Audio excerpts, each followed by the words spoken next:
And we are recording. Welcome to the evening of Python coding. This is a meetup that's been going on for a long time where we show you some Python tool or library.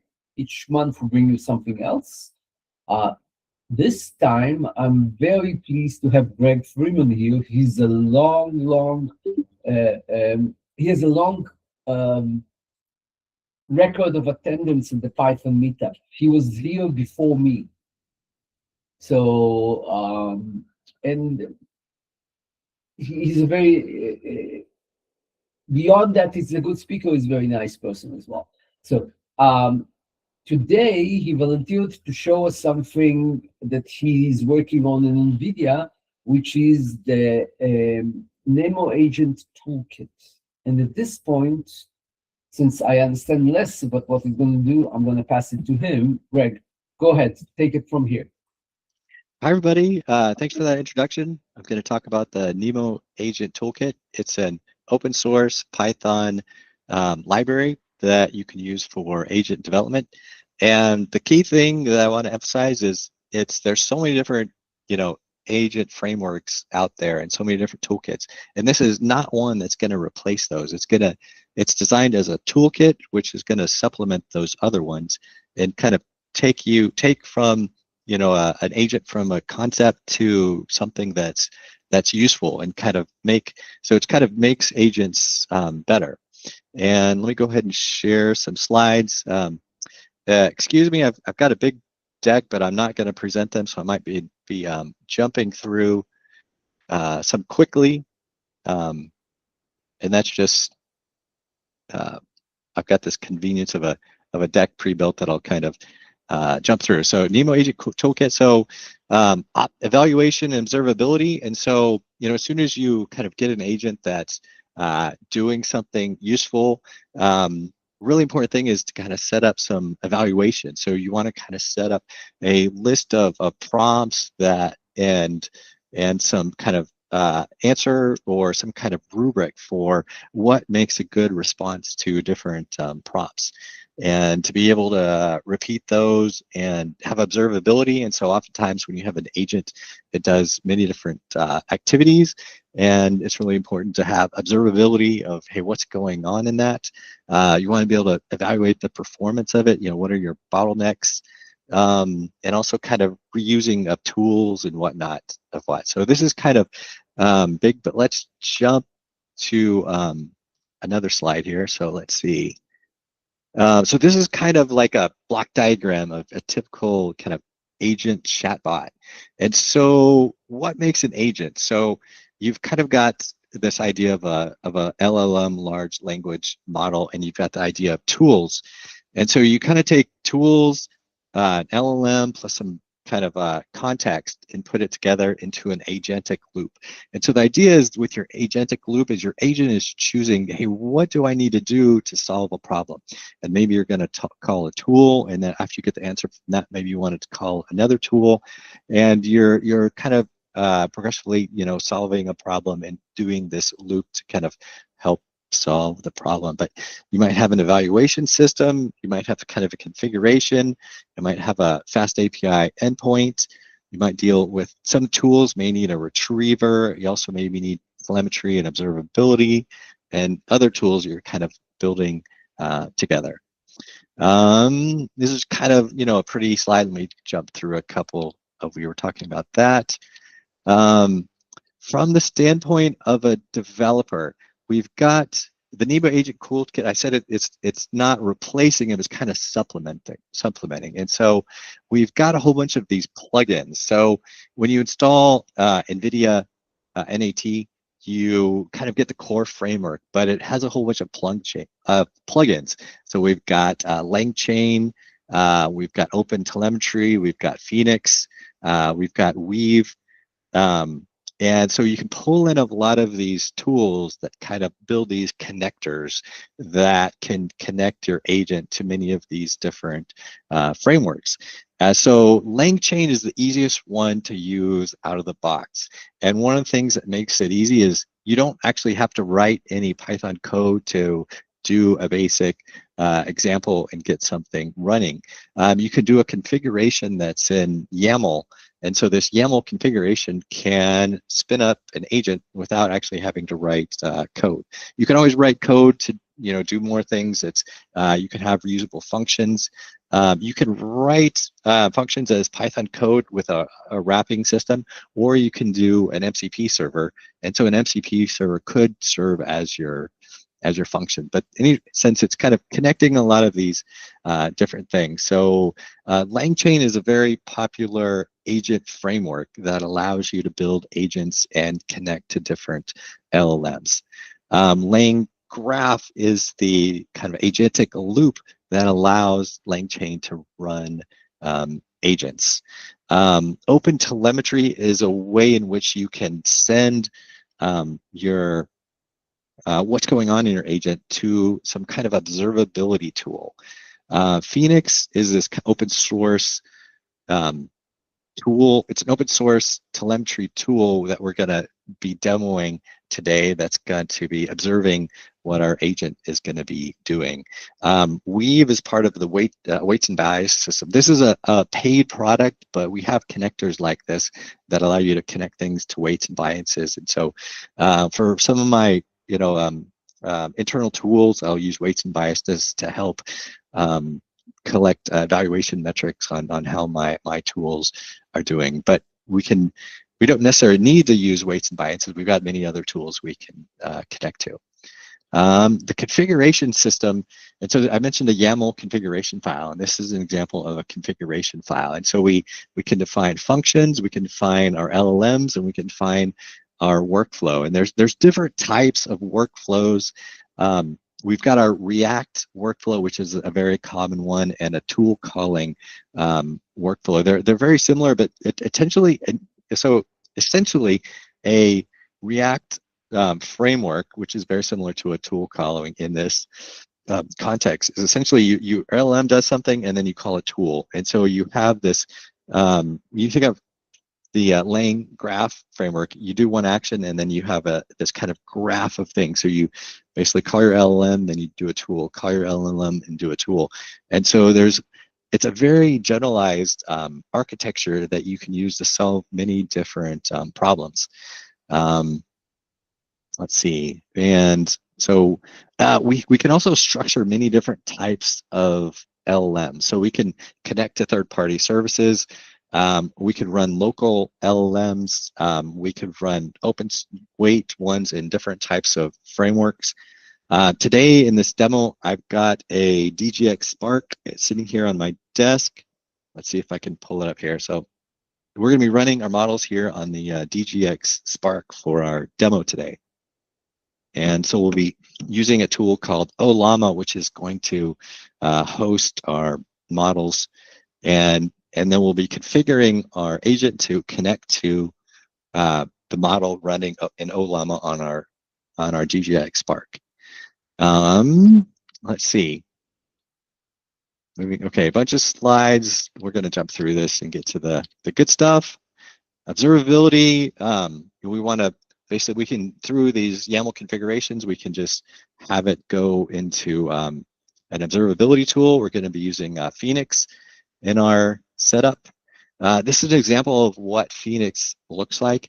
So basically, we might have an agent that goes through this loop of running an LLM, calling a tool. This is showing this example of a calculator example, which is, it's kind of simple, a very simple agent that kind of helps people understand what's going on with the NeMo Agent Toolkit. We're going to be using a different one that's part of the tool calling agent, and we're going to be using a tool where it can call Wikipedia and do a Wikipedia search and return information back from Wikipedia as part of our agent demo. But that gives us an example. Evaluation. So whenever you're building an agent, evaluation is super critical. And the way that NeMo Agent helps you solve that is it gives you a data format that you can put all your prompts and all your answers and rubrics together. And so then you can repeatedly run that evaluation action where it kind of basically tests each of your prompts, and then you can score them. So there's a number of different scoring mechanisms that you can use kind of some of these RAG groundedness, RAG accuracy, and through this YAML configuration, you can figure, hey, what evaluation metrics get run and get different scores. This is what it looks like when you run in weights and weights and biases, and what that tool does with the Weave integrations. There's also profiler. We won't talk about profiling today, but essentially you can say here, what are the bottlenecks when I run my agent? What's taking a lot of time, and help you improve some of that stuff. You can kind of build these on top of each other, and so you can basically call a tool that's another agent, and that can get kind of interesting, but we won't dive into that too much. This is what some of the profiling tools show you. So you can kind of, you can see here, if you've got this really complicated workflow, hey, where are your bottlenecks, and what's kind of going on from a time sequence standpoint. Interesting stuff there, but here, let's get to our example.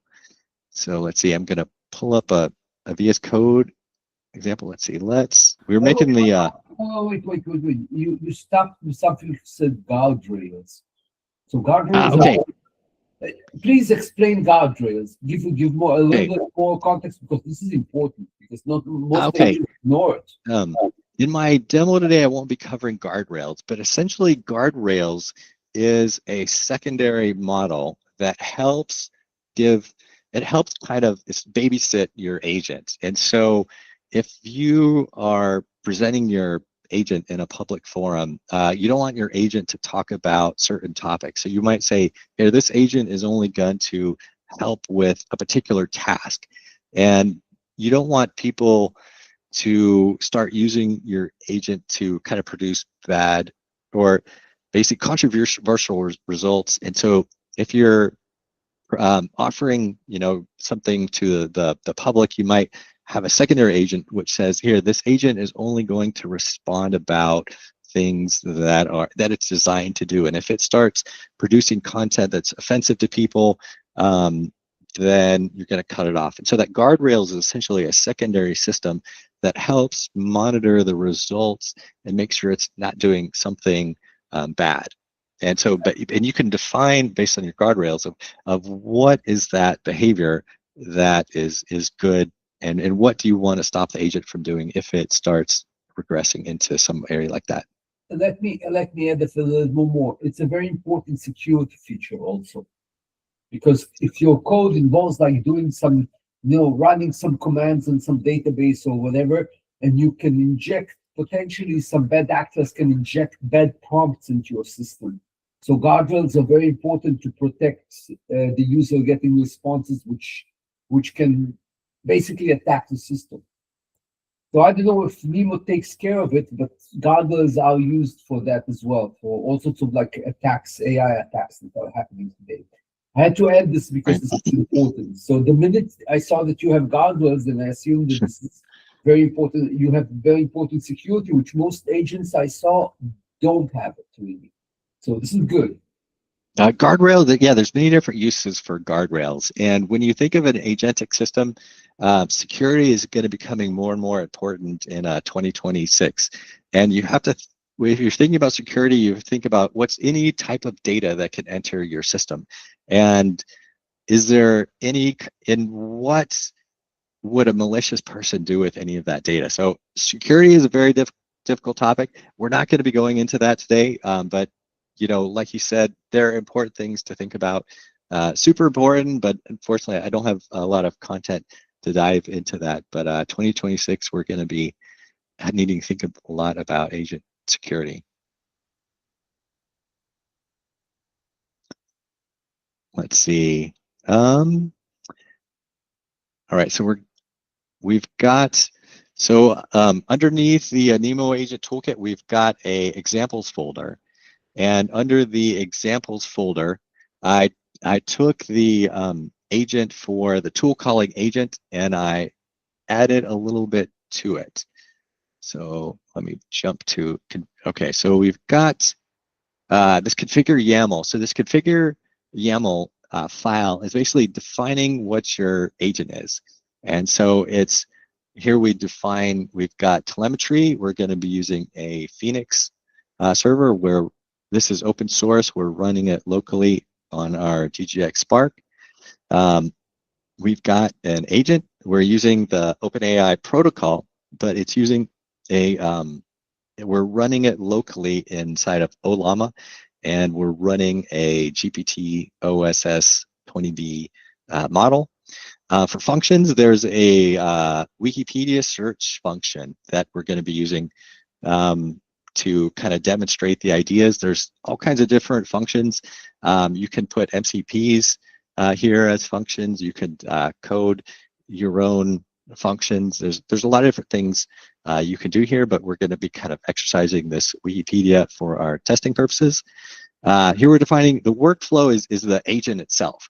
And so we've got the type of agent. We're using the tool calling agent. We've got the tools. We've got the Wikipedia search, time date, and we won't be diving too much into this, but this is part of the sample. Our LLM name references this agent that we defined, or this LLM that we defined earlier. And here we've got evaluation. And so we can define a data set. So let's open up wikipedia.json. And so this has 3 questions defined. What are LLMs? Who was Dijkstra? What is the Goldilocks zone? And so normally when you're building a production agent, you're going to have a lot more questions than this. And so you want to put a whole lot of time into building up your evaluation data set. But here for kind of demonstration purposes, 3 questions is pretty good.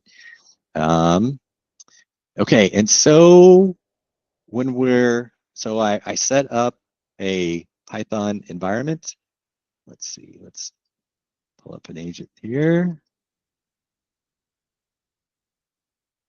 Okay, so we've got a Python virtual environment. We used a PyProject file to define our dependencies, and we just have NVIDIA NAT, but we have the LangChain, the Phoenix, and the profiling plugins pulled in.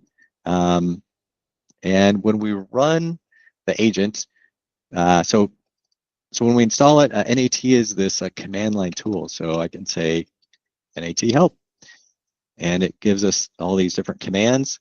Run is a very simplistic command. It basically says, here, run this input with this configuration. So this configuration says, what is our agent? And this input says what? So we're going to say, what is a multi-layer perceptron? So we're going to go ahead and run this, and it's starting up our agent, and it's calling the LLM, it's calling the tool, and it's got a response. In deep learning, a multi-layer perceptron is a kind of modern feed-forward neural network consisting of a fully connected neurons to a nonlinear activation function. And then you can go on more from that, and it's got a little bit tricky to read here in the terminal, but it's going through and doing this. We can also run the eval command. So what this is going to do is going to run those 3 questions that we have in our evaluation data set, and it's going to iteratively call each of those cases, and it's spitting out a bunch of files. And so in our configuration, we gave it a output directory, and so let's see what it gave us.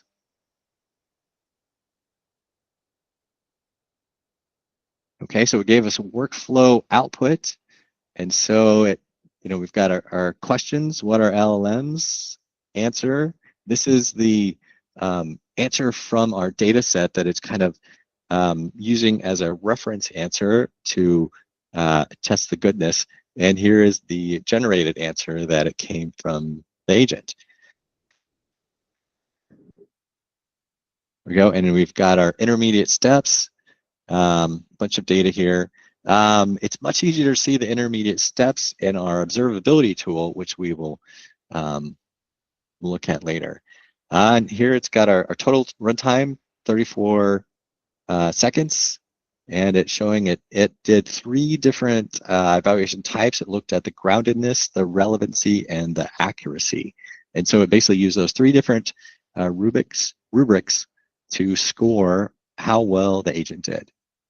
And so, as you're adding context to the agent and adding tools and refining your tools, you can kind of see what's the end result of your score with your agent. So there's lots of different things you can tune. You can change what base model you use and whatnot as you're iterating to make a better model. In that demo, it kind of used just a basic system prompt, but there within the YAML, you can use an additional instruction, which is basically appending any type of content to your system prompt that you want to add. And so you could say, you are a helpful assistant that is looking for Wikipedia and helping students research, and make sure you always cite your sources, and you can give those type of information to your agent in additional instructions that then go into the system prompt and help kind of guide the type of information that it will output. So it's helping us by kind of evaluating. And here in the CLI, it's kind of outputting these files, but you can have this output to weights and biases and have the weave framework show that. Let's see, okay, so here we're running our agents. However, I've set up a couple services. I mentioned a few of these as we were talking. I've got a Docker compose file, and so I basically say Docker compose up-d, and we've got Ollama running, and Ollama is basically running our base model. And so Ollama, it allows us to kind of pull in any model from Hugging Face or other sources and run them locally on our GPU. We've got Open Web UI, which is a front end that lets us talk to our Ollama interface, which we can see, hey, is this working or is it not? We've got Phoenix. So Arise Phoenix, this is our observability platform. This is basically listening to the events that our agent is putting and gives us a graphical web interface that lets us see those. So let's look at our Phoenix. Let's see. Let me pull up the page. Okay, so this is what. Wait, before you go, there's a question in the chat. Is Ollama better than Python's transformers or LM Studio? Ooh. So transformers is part of the technology that's kind of running in the models. So Ollama is kind of a wrapper that allows you to pull different models and run them in the current concept. I haven't used LM Studio, but I think Ollama and LM Studio are very similar in what they're trying to solve. I haven't used those two enough to know, hey, what are the comparisons, but they're trying to find the same thing. Transformer is the underlying technology that many of the models are using to run the model, and so Ollama is kind of wrapping that in this kind of higher level interface. Does that make sense? Well, they say LM that Studio is more of a desktop environment, though, whereas Ollama's you kind of set it up on a server, right? I've used both. Yeah, Ollama. Yeah, you can. You can kind of run it as a server where almost like an IDE, and then you select models and download them. And I don't know if it can even run lights out. It's kind of or at least the last time I used it, it's already been a year and a half or so. But do you guys know if Ollama, like, underneath it uses like Hugging Face models or they're like and like Transformers library or like it's using its own thing?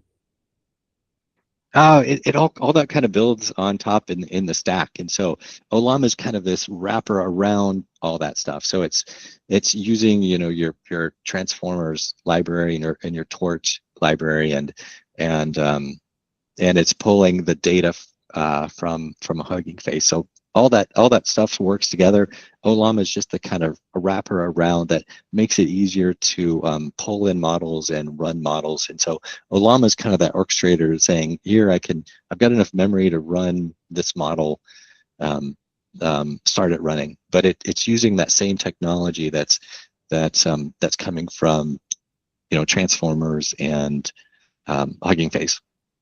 Cool. Thank you.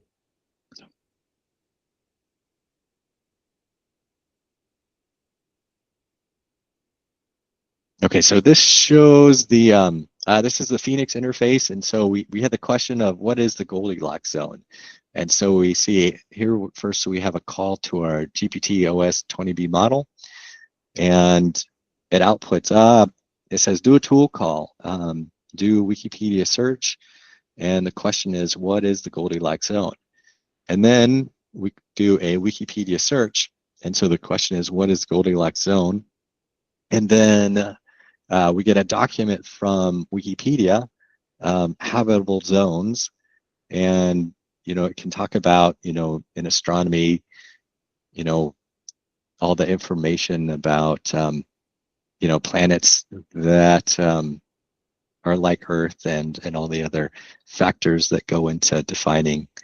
I wish we got history. Okay, so it looks like it gives you some nice markdown of what's in that Wikipedia article, and so some good stuff there.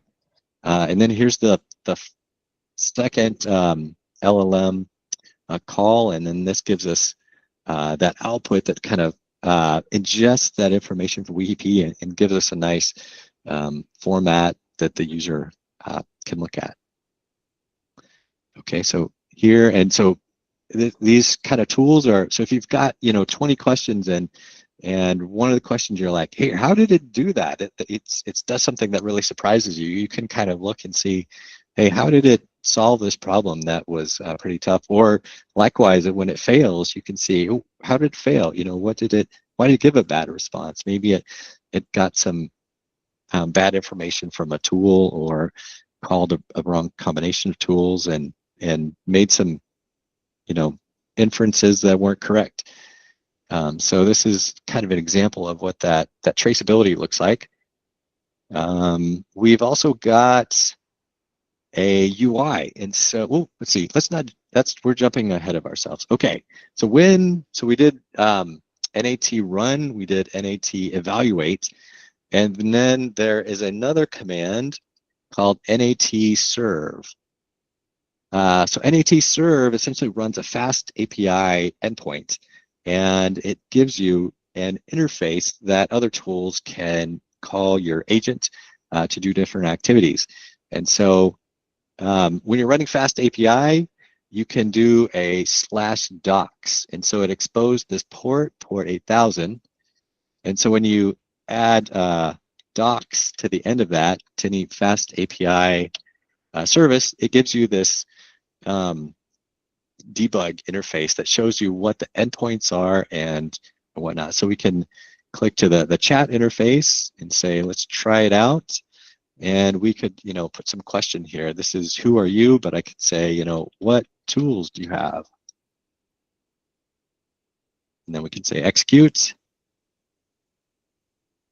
And so this is basically calling our agent and asking, what tools do you have? And then here we get the answer, and it says, I have access to the following. Let me make this bigger. Let's see. I have access to the following built-in tools that can help you invoke to help answer your question. And then it says Wikipedia search, retrieves relevant context from Wikipedia for a given query. And then it talks about the date, time, and the code generation tool. But under the hood, you can also do a curl request. And so you can make this same request through curl, and it's using an open API like kind of protocol.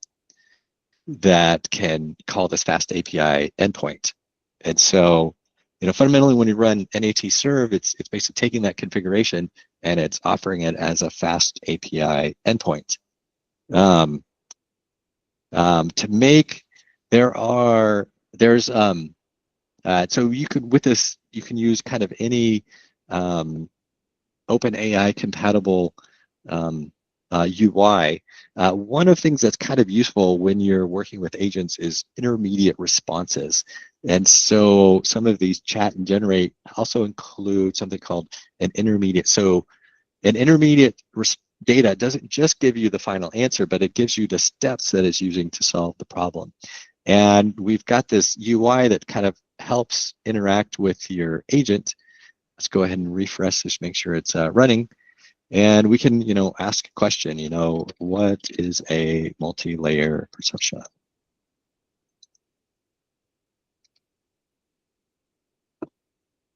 Okay, so this is sending a request to our agent, and it's showing here, inside of here, it's showing the intermediate steps, and it gives us back the answer.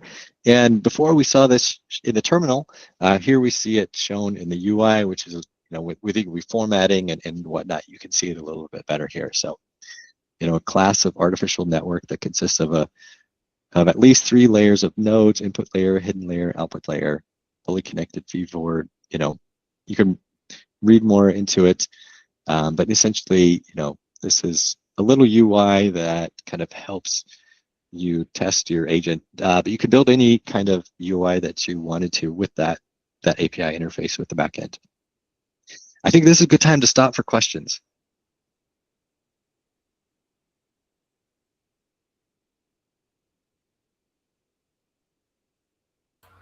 There's some questions in the chat. Do you want to answer them, to ask them in person, or do you want me to read them? Oh, I can read it. Okay, so if there are multiple agents, does it spawn a new agent in the GPU or queries, or the same model on your DGX part? Okay, so when we're talking about the agents, an agent isn't actually very GPU computationally expensive. So when we're running our inference, so our GPT OSS running the inference on that model it's very computationally expensive. But we could have multiple instances of an agent that use that same model for inference. And so we could be running one instance of our OSS inference engine, but then have multiple agents that do different logic, have different context, have different tools and whatnot. So each agent is essentially a process that runs independently, but an agent is more of a GPU intensive process. But then, in OLAMA, you've got the GPU model running for the inference. Does that answer your question? Yeah, that does. It would be interesting to understand the queuing and the architecture, how you're executing it. But yeah. Okay, yes.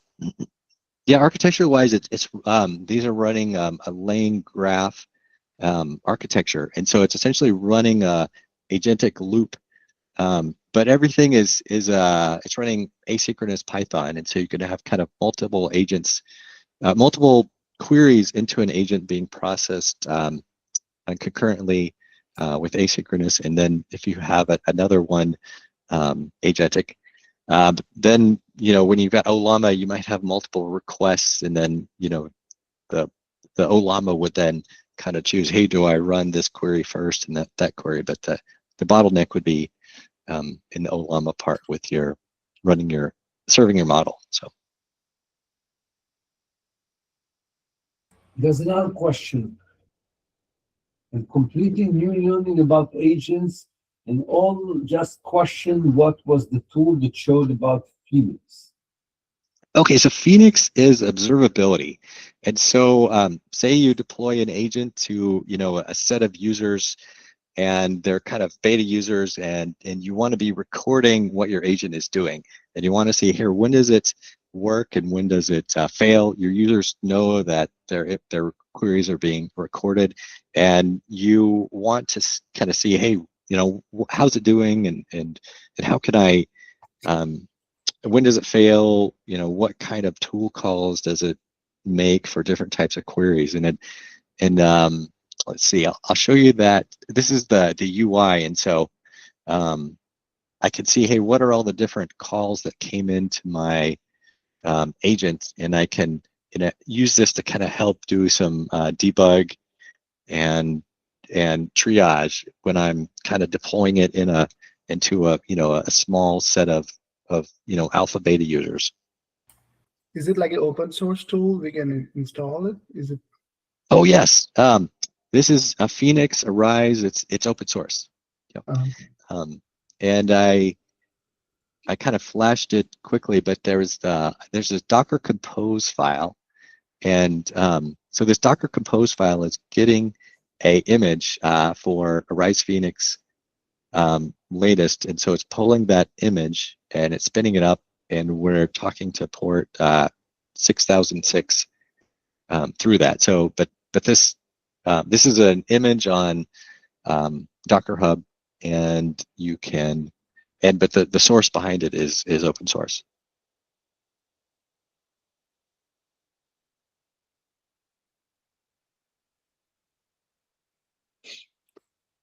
Let's expand the discussion a little bit. Unless someone has more questions, I want to expand it. Jacob, do you have any questions? Yeah. My questions are like, I'm trying to explore things I've never done before, or something like, boldly go where no one's gone before, like Star Trek. So, okay. Let's see what we can do with it. So, you've seen some shown examples where we go on Wikipedia and stuff like this, but I'm more interested in like reading databases and answering questions about what's in the data and stuff like that. The thing is, I didn't see, up until now, I haven't seen like a good engine to actually allow you to do this. So I know I'm asking questions that are far beyond, but like, let's humor me a little bit, as much as you can before as much as you're comfortable, let's say it like this. Sure. And let's start to think about building a system that goes through and goes through the database and extracts some data. Okay? So what elements do we need, and first of all, can we use NeMo for that? And if so, what elements do we need? And then I'll start complicating it little by little, and let's see how easy or hard it is. And I do have something in mind. I'm telling you up front. Okay. I'll say yes, it can help you. I've got some of our internal tools that do a similar workflow. And so first you need a database. And so you can be running some type of database. And then you need some way to, a tool that can query your database. And so one way is you could create an MCP server. And so you could have an MCP server that queries your database and sends a SQL query. LLM models are really good at writing SQL, and so you could give your agent context.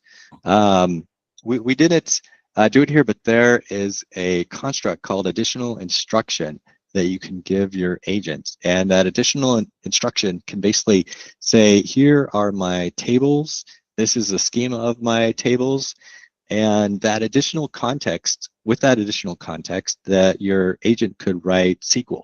You could also say, this is my database engine. So don't just use, Postgres, or use, you could use different flavors of SQL, whether it's, Postgres or it's some kind of data aggregator, like we talked about in our other Python meetup this month. Yeah. So let's go in this direction. So assuming that I have some tool that does this, and you mentioned a few of them that can do it. My experience is that it is not as good as advertised usually. Now let's look at a couple of things. So for example, when you query some words, there are synonyms for some words. And if you write a SQL server, it will ask for the word that you're looking at, not for the synonyms and stuff like that. Can the agent intervene then and say, oh, I don't know, let's find there's acronyms for some company names or whatever. So if you're looking for Google, then Yep. there's like the acronyms that is the stock market or alphabet or whatever. So if you're looking at stock data, then let's say that you're looking for either Google or Alphabet, and it will know that you're asking about Google to bring you the Alphabet one. I'm just giving you an example. So Right. how do you configure an agent to do that? More tools.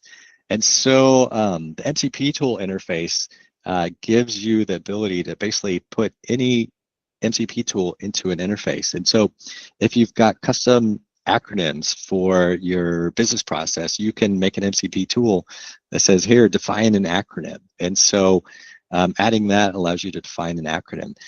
You talked about synonyms. Yeah. And you're right, when you're doing, if you just have a SQL statement, you can say, is my description like this or like that? And the agent would basically have to say this word or this word, but it's not really good when you're thinking about semantic similarity.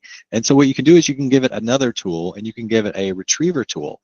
And so a retriever tool basically would be backed by some kind of vector database. And so you could have a tool that's retrieving from a vector database, and your vector database does your semantic similarity encoding.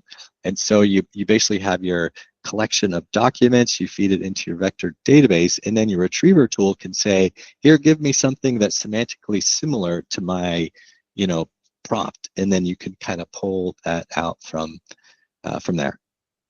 Okay, you give some good examples. So I'm trying to figure out how to use, like, do you need to use multiple agents? Do you need to use one? Do you need to merge them? Do they compete? Do they collaborate if they could do multiple? Like, can NeMo support that? Yes, so there's two ways you can do that. So you can have one agent with many tools. And so the first thing that I would do is I would take one agent and give it a bunch of tools. And I've actually got some similar agents. One agent and give it some tools. Eventually, you keep giving it tools, you keep giving it more context, you're going to have one big agent that does a whole bunch of things. One of the areas, so eventually you kind of keep giving it more and more, and it becomes this really big agent. And so then you kind of may want to think about making sub-agents. And so if you've kind of got two types of problems, you could have one agent that is maybe really good at SQL, and you could kind of give it context about all your SQL queries. You could maybe have another one that's, business processes that has, semantic searches and acronyms, whatnot. And then you could have a main agent that says, "Ooh, is this query is this going to be something better for SQL, or is this going to be better for my other agent?" And so you could kind of have a router agent, which then would call agent one or call agent two. And so those are all things you can do, but it's one of the things you start with, just kind of giving a bunch of tools to agents, and you can kind of move. There's a lot of people thinking about skills these days, and skills aren't something. Skills are something you can use, but it's not something. We don't have a lot of examples yet with skills, but a lot of people are talking with cloud skills where you can have sub agents. And so, please define skills. Okay, skills is a way of describing your context, which has progressive discovery. And so with one of these agents, you could have a system prompt. And one thing I've learned is as you keep making the agents more complicated and your context gets bigger and bigger and bigger, you have to kind of think about, hey, what do I want to add to that context? Because it's kind of growing the context. And skills give you the ability to break up your kind of system knowledge into categories. So you could say, here, I've got a skill that's good about querying my database. And you kind of give some high-level summary saying this skill is good at, querying a database for this type of information. And then the agent knows, oh, I've got a problem that needs this, or I don't have a problem. And if I have a problem that needs it, it pulls in the more details about that particular skill.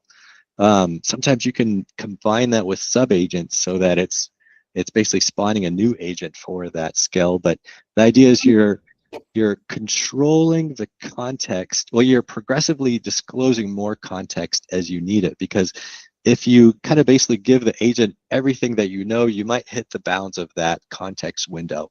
So if you're using something like GPT, 5.1 or Cloud, 4.5, they've got pretty big context windows, but eventually you start filling up that context if you give them too much information. And so there's a little bit of a balance there, different things you can play with in your agent design. Okay. It's the Python meetup. Tell us something about how you can plug in Python in this.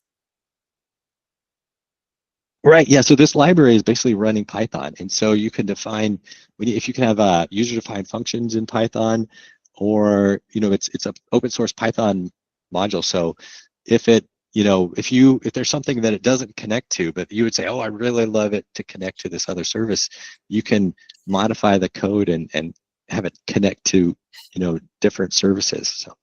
But usually you don't modify code, even if you're using libraries. You usually write your own code on top of it or interface with them this way or another. So you do have the ability to actually write code that will tell the NeMo, say, oh, here's some Python code that you should run in this situation, correct? Ask your question one more time. I don't think I quite understood it. Okay, so here, let's go back to our database example. I wrote some Python function that will do the query for me. I want NeMo to call the Python function. How is it made? How is it done? Like, there's two ways. Yeah. What does it look like? There's two ways you can do that. You can write your Python code into an MCP function, and then have NeMo Agent wrap that MCP function. You can also write that into a NeMo Agent Toolkit module, and so you can write Python code and then put some wrappers around in NeMo Agent Toolkit, and then have it called that way. So there's different ways. You can either write it as part of, and so running that NeMo Agent Toolkit wrapper is essentially your code, but you're kind of wrapping it with some of the NeMo Agent Toolkit constructs to be able to run within the agent. One of the things I like to do is just wrap my tools as MCP tools, and then wrap that in NeMo. So two ways of doing it, but both of them work. Okay, thank you. Any more questions? It's like not in my interrogation of Greg. I know how to ask questions even outside this forum. But guys, you have an option to actually ask him questions now. So there's something you want to do with it that you're thinking NeMo might do for you or something? Or do you have any ideas or any questions?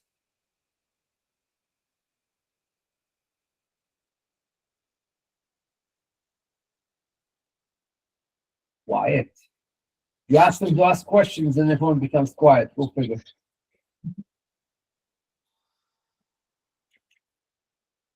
Jeff asks, there seems to be a huge amount of trust in the system. I think he means a statement, but do you believe it, Greg? Like people trust that system? I guess as I mentioned earlier in the talk, we're gonna learn. I mean, there's security trust. I guess when we think of trust, we think of security trust, but then we also think of correctness trust. Like, is it the right answer? Correct. One of the things I like to do with agents is to, in my system prompt, I tell them, give the user links to support your answer. And so whenever the agent is giving an answer, I instruct my agents to give that information, and then so the user can then verify that response. So the agent told you something, you can click the links to verify that response. So it gives you the answer and it gives you that source of information. And so from correctness, I think there's ways to solve that. Security and authenticate, like for example, with your database example, how do you control who has access to that data? How do you make sure that people don't write data when you want them to only read data? There's a lot of challenges with that. The NeMo Agent Toolkit has some authorization for MCP tools, and it has some tools built in for that. However, there are many open problems in that space that the community is trying to tackle, and it's a never-ending problem, but important one. So. It seems someone else is asking a question. But I hope I didn't butcher this name too much. Can we implement these agents where you work for clients like healthcare? I know there's people doing it. There's people working in healthcare with NeMo Agent Toolkit.